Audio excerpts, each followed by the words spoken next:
Joe Musso, pleased to be in studio alongside Emory Hunt. Our guy Ryan Wilson joining the conversation as well, guys. We're going to get to all the ripple effects, all of the look forwards, a retrospective as well. But let's start with that play. Handful of face masks, hard to miss at Emory. It's not reviewable. Talk to me about why something like this can still slip through the cracks in today's NFL. Why can't we look at this? What's the purpose of having the sky judge, the quick assist that they talk about all season long with regards to spotting the football, or, yeah, that was an incomplete pass, or he got the first, or he didn't get the first, yeah, he scored. This was clear as day. It was wide open. It was out in the open, and the ref standing behind him is looking at him pull his face toward the goalpost. That's an easy fix. Like, hey, we all saw this. We all know this was a penalty. Everyone acknowledges that was a penalty. Even the Rams player, Young, kind of backed off a little bit like, man, I got caught. Oh, I didn't get caught? Yay, us. And so at the end of the day, fix it. That's a simple fix that they could easily make in New York. We're still talking 83 yards and a 2-point conversion between these two teams, even if that is an assessed penalty, Ryan. But is this the sort of moment that brings the competition committee together to say, we need to be able to look at this? No, probably not, because it happens every year. It happens several times a year, and we talk about it several times a year. But Emory touched on it.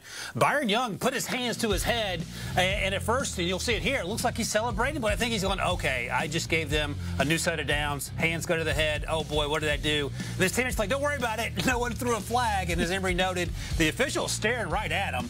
The other thing, and look, I don't condone violence. I don't condone throwing things on the field. But look at the Georgia-Texas game. The students threw a bunch of water bottles on the field. The officials got together and said, you know what, maybe we missed that interception that wasn't and got it right. And again, don't do that. But the point is that they at least got the call right. You don't have to throw water bottles to get the right call. I know this is not reviewable, quote unquote, but again, Emory talked about the eye in the sky. We're all watching the same thing, and even if the one official missed it, you got 7 other guys there staring, and then a bunch of guys on televisions back in New York City. Someone somewhere must have seen it, other than the tens of millions of people that watch this game, along with a very angry Al Michaels as the clock wound down there. I love when I get to bring other sports leagues into the NFL. Please. Because you do have the UFL has their super challenge. The CFL also has the ability to challenge any call on the field. You get one. This would be the perfect opportunity for the NFL to do just that. We've seen them adapt the special kickoff or the unique kickoff they want to call it, but we saw it in different sports leagues as well. So is the Super Challenge. Dressed like a politician and working the lobby right now. Exactly. Emory Hunt trying to make some things happen here. We got a game to sink our teeth into because it was 60 minutes of high-flying football, or at least the first 10 or 15 minutes was 4 trips up and down the field, 4 touchdowns to start, and then both teams settle in. Let's start on the LA side. Puka Nacua, Cooper Kupp back in this game. Not everything ended in their arms tonight, but 12 for 157 and a touchdown combined, Emory. How did they affect everything for that LA offense? Well, earlier in the day on our 12 o'clock show here on CBS Sports HQ, I thought that they would ease both guys in the game and it will open up the run game. Well, yes, that's partly true. The run game did open up because of the advent of having a Puka Nacua and a Cooper Kupp, but I came away thinking that Puka Nacua was more healthier than Cooper Kupp because they started to feed him right out of the gate, and he was balling throughout the course of the evening. And Cooper Kupp, man, talk about coming in and making the play of the game. Second to last drive when he was able to go up and sneak past the defender and make that big reception to help them get the first down and chew up more time off the clock. That's when you want your big-time star to make the plays when the game needed the most. And that, to me, is why you keep Cooper Kupp, you keep Matt Stafford, you also don't trade these guys. This is what we expected to see from the Rams all season long.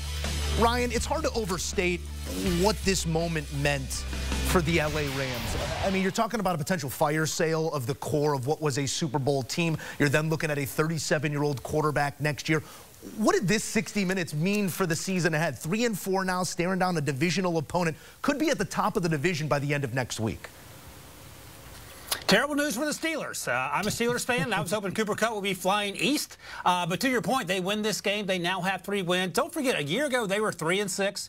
Finished 10-7, and then they went and lost in Detroit to a very good Detroit team. And don't also forget, they started week 1 against Detroit, took that team to overtime because everyone was healthy, and that feels like it was years ago. And you see it there on Sunday Night Football, 26-20 in OT. But this team is really good. And here's what I keep coming back to, and Emory talked about why Puka Nacua and Cooper Kupp are so important for Matthew Stafford. This is what the Jets thought they were getting with Davante Adams added to Garrett Wilson, added to Aaron Rodgers. This is what this is supposed to look like when you're in a functional organization with a head coach who doesn't get fired because the old-timey quarterback gets angry about something or another. This is what it looks like. And Sean McVay stayed the course. He knew things were going to be rough. We did have the conversations about if they lost this game, maybe they start selling guys off. The Matthew Stafford trade stuff was never going to happen, but Cooper Kupp was certainly in that conversation. But I think now that you have 3 wins and you're in the mix of things in that division, which is pretty wide open, and with the understanding that you overcame these exact same obstacles a year ago, and also with all the rookie and year 2 guys on that defensive line that are getting after. We saw Jared Verse again have another big game as a rookie, their first-round pick.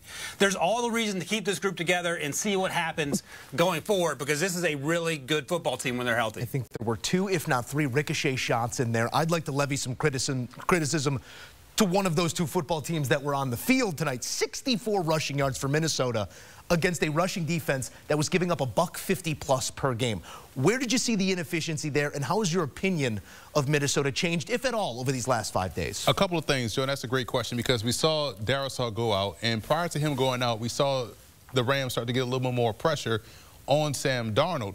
Now, in the second half, and what we started to see from this defensive front, Ryan touched on it. Jared Verse had himself a fantastic game, just walking back either the tight end or the tackle he was lined up into the backfield, which set the physical edge in the run game. And now you're forcing the running back to go back to the other side, where Braden Fisk on the interior was whipping his guy and getting into the backfield along with Brian Young. So this was a great effort by this Rams defensive line, because they set the physical edge on both sides, and the interior defensive line was not allowing those guards to climb to the second level and put bodies on those backers. So if the Rams defensive front, those young D tackles, we talked about this also earlier in the day, how those 2 rookies will have to be the X factors. They did an outstanding job today, and we saw Brian Young clean up and got the game-ending sack, albeit a penalty, but he still got the sack nonetheless. Always hard to point to one difference in a game. That is where my eyes go first. Dominated the line of scrimmage there and stifled the running attack here of Minnesota. Gentlemen, thank you for your insight,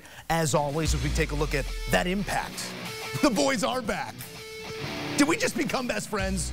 Cooper Kupp, Puka Nacua, both on ice, both on IR, both in action tonight, making the biggest difference, and is it now 3-4 for the Los Angeles Rams.